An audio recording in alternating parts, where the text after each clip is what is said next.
पारस जी ने कहा, भैया हम तो मंत्री हैं ऑलरेडी, आप चिराग को या भाभी जी को कहिए हाजीपुर संभालने के लिए।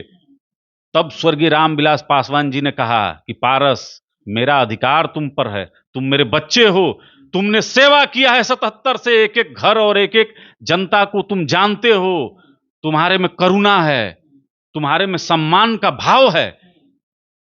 चिराग और चिराग की मां कभी हाजीपुर की सेवा नहीं कर सकता है, क्योंकि 12 जनपद में जब रेस्ट हाउस चिराग पासवान ने तुड़वा दिया, जहां हाजीपुर की जनता एम्स में दिखाने के लिए जाती थी तो रहती थी, अपना खाना उना बनाती थी, तो रामविलास पासवान जी बहुत करुणामय होकर ये सब बात कहे।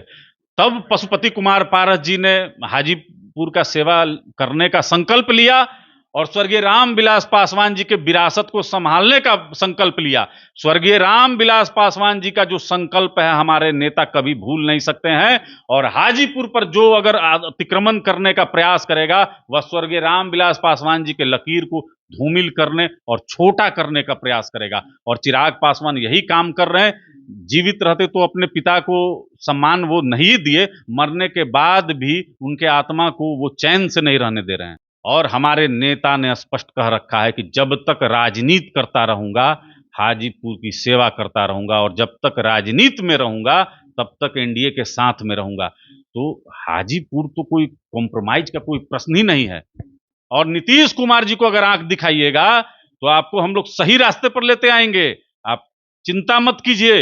हम लोग हैं, पशुपति कुमार पारस जी की पार्टी यहां पर मौजूद है बिहार में, 40 पर भारी बहुमत से हम लोग चुनाव जीतेंगे, निश्चिंत रहिए।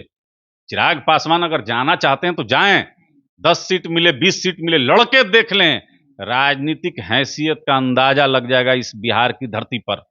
और क्या चिराग पासवान ने तेजस्वी प्रसाद यादव की मदद नहीं की राघोपुर में, एनडीए के वोट का बिखराव नहीं किया?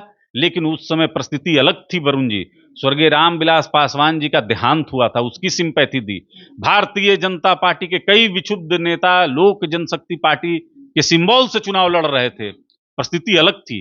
नहीं तो चिराग, आप क्या बोल रहे हैं? आप क्या बोल रहे हैं? चिराग पासवान महागठबंधन की आरजेडी के बी टीम है, आप ये बोल रहे हैं? देखिए, चिराग पासवान शुरू से राष्ट्रीय जनता दल और कांग्रेस के फंडिंग पर अपना राजनीतिक चलाते आ रहे हैं।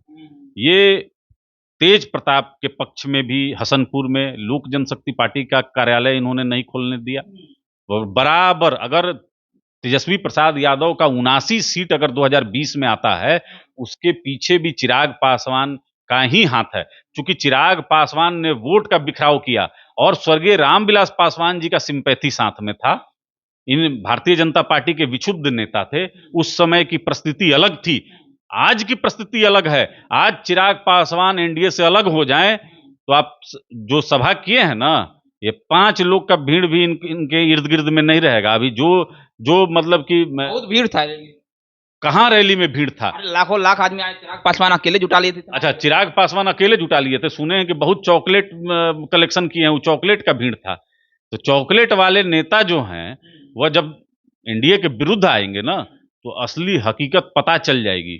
देखिए, बिहार में अब एनडीए के नेता आदरणीय नीतीश कुमार जी हैं, नीतीश कुमार जी का जिंदाबाद भी करना पड़ेगा और पैर भी पकड़ना पड़ेगा अगर एनडीए में रहना है। तो नीतीश कुमार जी का विरोध करके बिहार में आप एनडीए में चुनाव नहीं लड़ सकते हैं।